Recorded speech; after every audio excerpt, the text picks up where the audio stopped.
Assalamualaikum warahmatullahi wabarakatuh. Selamat siang anak-anak. Hari ini kita akan membahas tentang larutan elektrolit dan non-elektrolit. Tujuan pembelajaran kita hari ini yaitu: pertama, peserta didik dapat menjelaskan larutan elektrolit dan non-elektrolit dengan tepat.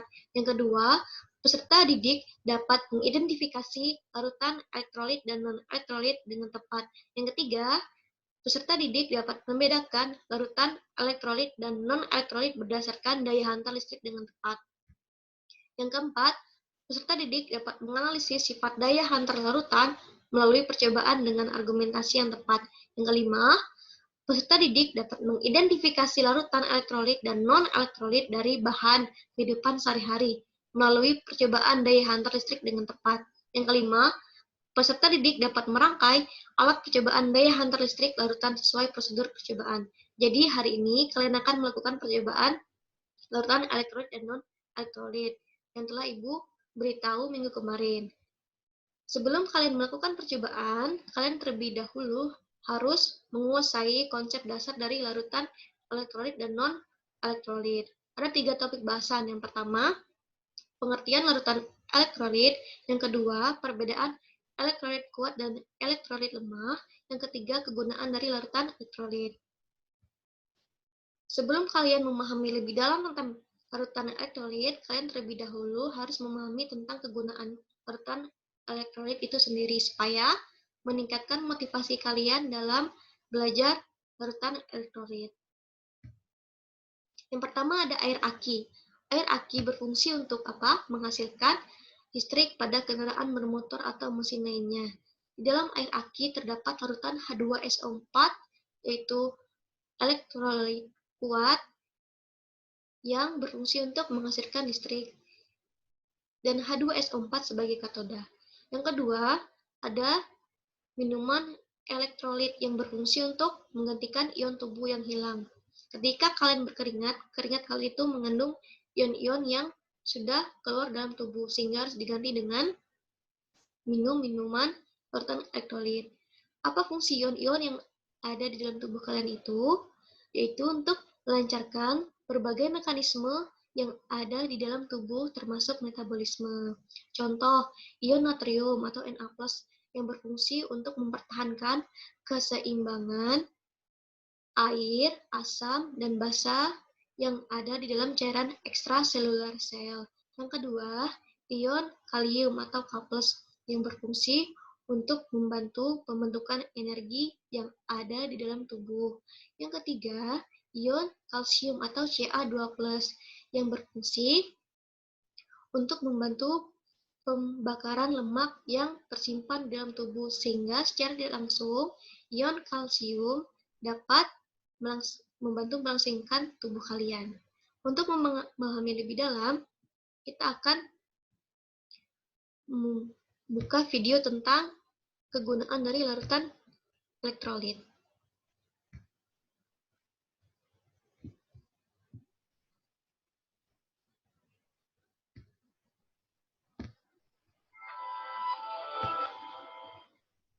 The famous electrolyte. Sports drink commercials love talking about them, but what are they? Why do we need them? And what happens if we don't have enough of them?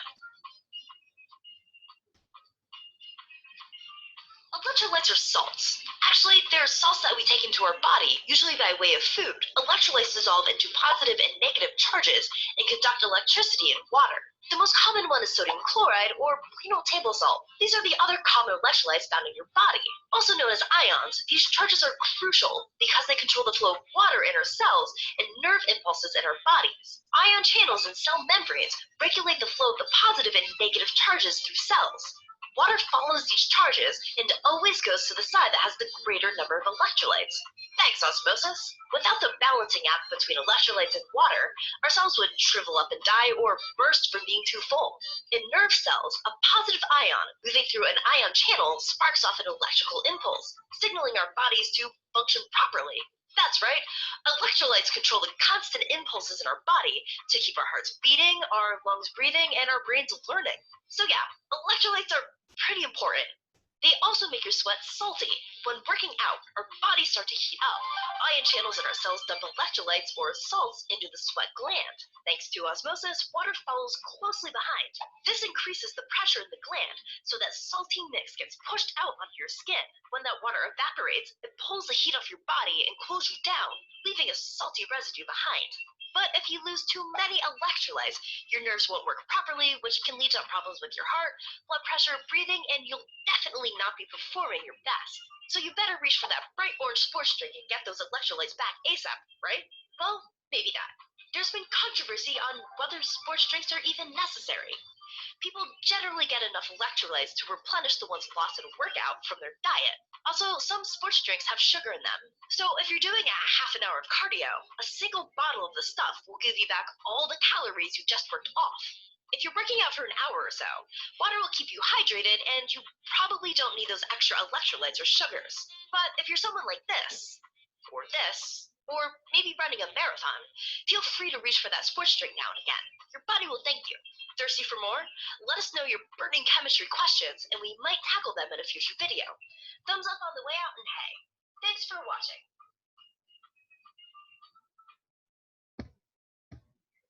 Oke, setelah kalian melihat video tentang kegunaan elektrolit, kita akan lanjut tentang pembagian larutan elektrolit.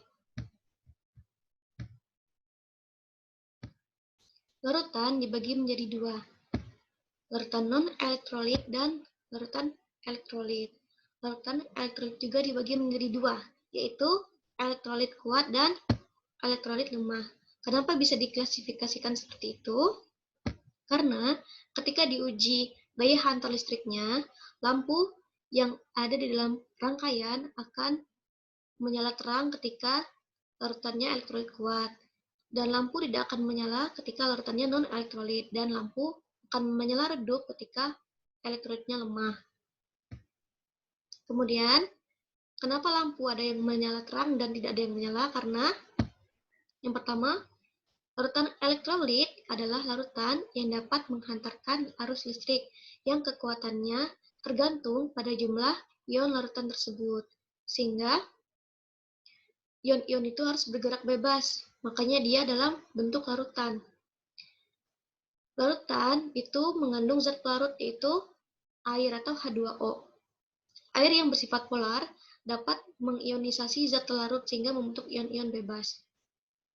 Jika tidak dalam bentuk larutan itu tidak dapat mengantarkan arus listrik karena ion-ionnya tidak dapat bergerak bebas. Contoh, NaCl padat. Walaupun NaCl itu mengandung Na+ dan Cl-, tetapi ion-ionnya yang tidak bergerak bebas tidak dapat mengantarkan arus listrik. Contoh larutan elektrolit yaitu larutan garam, larutan asam, dan larutan basa. Di gambar ada larutan HCl, larutan NaOH, dan larutan garam. Selanjutnya, larutan elektrolit. Larutan non-elektrolit adalah larutan yang tidak dapat mengantarkan arus listrik. Hal ini disebabkan karena larutan tidak dapat menghasilkan ion-ion. Contoh, larutan gula dan alkohol. Untuk sebagai informasi, senyawa kovalen polar tidak dapat mengantarkan arus listrik jika tidak dilarutkan dalam air. Kenapa? Karena tidak terbentuk ion-ion. Contohnya, HCl murni itu berupa gas. Gas HCl tidak dapat menghantarkan arus listrik karena dia tidak mengion. Lain lagi jika HCl itu dalam bentuk larutan, sehingga dia dapat terionisasi menjadi H+ dan Cl-. Akibatnya dia dapat mengantarkan arus listrik. Selanjutnya, bagaimana membedakan elektrolit itu kuat atau lemah? Elektrolit kuat yaitu mempunyai derajat ionisasi sama dengan 1 atau hampir mendekati 1. Karena apa? Karena molekul yang ada di dalam larutan elektrolit kuat itu terionisasi semuanya menjadi ion-ion, anion dan kation. Contohnya, asam kuat, basa kuat, dan larutan garam yang larut sempurna dalam air. Contoh asam kuat yaitu HCl. HCl larutan itu akan terionisasi semuanya menjadi H+ dan Cl-, sehingga anion dan kation itu lebih banyak, dan akibatnya kekuatan daya hantar listriknya pun lebih besar. Kemudian ada NaOH sebagai basa kuat. NaOH larutan dapat terionisasi semuanya menjadi Na+ dan OH-, sehingga di dalam larutan itu terdapat banyak ion, anion, dan kation yang dapat mengantarkan arus listrik dengan kuat. Selanjutnya ada NaCl yang larut sempurna dalam air. NaCl akan terionisasi semuanya menjadi Na+ dan Cl-, sehingga dia dapat mengantarkan arus listrik dengan kuat. Kemudian ada elektrolit lemah. Elektrolit lemah itu mempunyai derajat ionisasi antara 0 hingga 1, karena di dalam larutan molekul-molekulnya ini tidak semuanya terionisasi, hanya sebagian saja. Contoh, asam lemah dan basa lemah. Asam lemahnya contohnya ada CH3COH. CH3COH dalam air akan terionisasi sebagian menjadi CH3CO- dan H+. Tidak semua CH3COH akan terionisasi, sehingga ion-ion yang ada di dalam larutannya itu lebih sedikit dibandingkan dengan ion-ion dari asam kuat. Akibatnya apa? Kekuatan daya hantar listriknya pun lebih lemah dari asam kuat.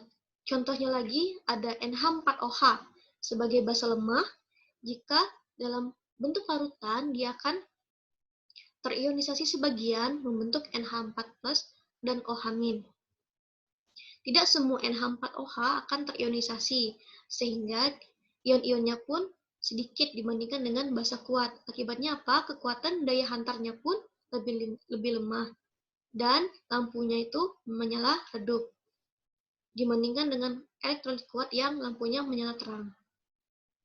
Kita ambil contoh lagi PbCl2 yang kelarutannya sedikit dalam air. Apakah dia termasuk elektrolit kuat atau elektrolit lemah? Ya, dia sebagai elektrolit lemah. Karena apa? Karena PbCl2 ketika dilarutkan dalam air tidak semuanya akan larut, sehingga larutannya itu tidak terionisasi semua atau hanya terionisasi sebagian dan menjadi bagian dari elektrolit lemah, dan lampunya itu menyala redup. Sebagai contohnya lagi HF atau asam fluorida. HF yang asam lemah termasuk elektrolit kuat atau elektrolit lemah. Ya, sebagai elektrolit lemah. Karena apa? Karena HF ketika di dalam larutan itu tidak semuanya akan terionisasi menjadi H+ dan F-, sehingga dia termasuk dalam kategori elektrolit lemah. Dan lampu yang menyala pun tidak seterang elektrolit kuat atau redup. Oke, karena kita telah berada di ujung materi, kita akan membuka lagi video tentang larutan elektrolit sehingga kalian lebih paham.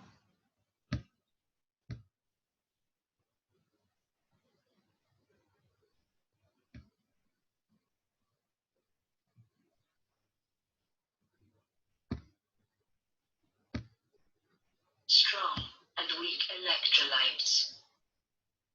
Water-soluble compounds may be classified as either electrolytes or non-electrolytes. The electrolytes are compounds that ionize or dissociate into their ions in aqueous solutions, and the solutions so produced conduct an electric current. The non-electrolytes are compounds which do not ionize and exist as molecules in aqueous solutions, and such solutions do not conduct electric current. The electrolytes are classified as strong and weak electrolytes. This classification is based on the extent to which they ionize in dilute aqueous solutions. The electrolytes which ionize completely or very nearly completely are referred to as strong electrolytes. For example, strong acids, strong soluble bases, and soluble salts are strong electrolytes. When a strong electrolyte dissolves in water, every molecule of it produces its ions, and the solution consists entirely of ions and virtually no molecules. Hence, a single arrow is used in the dissociation equation.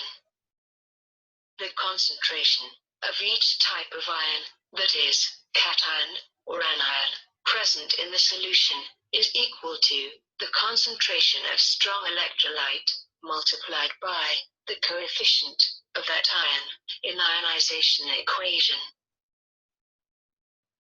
For example, Na2SO4 gives to Na plus SO4 minus.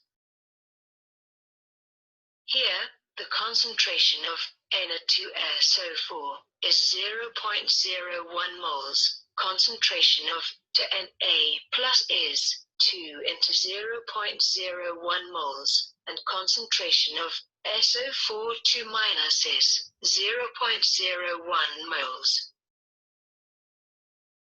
Thus, if Na2SO4 solution is 0.01 moles, the concentration of the ions will be, for Na plus, is equal to 2 into 0.01, which is equal to 0.02 moles, and for SO4 minus is equal to 0.01 moles. The electrolytes, which dissociate only slightly in dilute aqueous solutions, are called weak electrolytes. For example, weak acids and weak bases are weak electrolytes.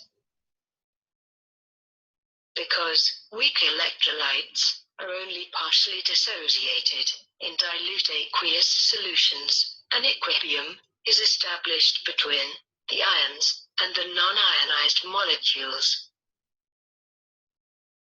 The ionization reaction is represented by double arrow between the ions and non-ionized molecules of the weak electrolyte.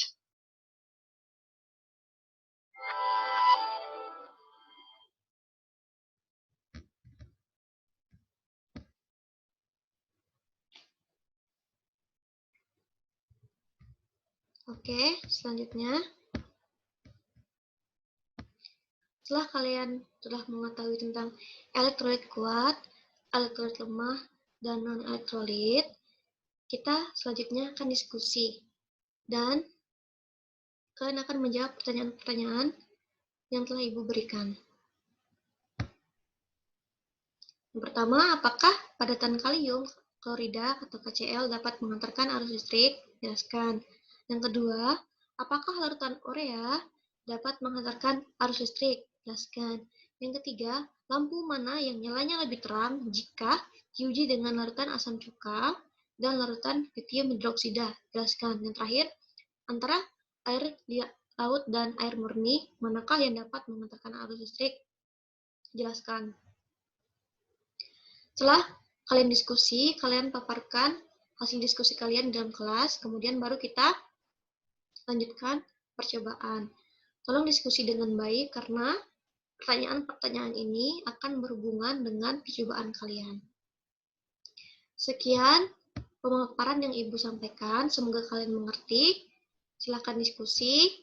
Wassalamualaikum warahmatullahi wabarakatuh.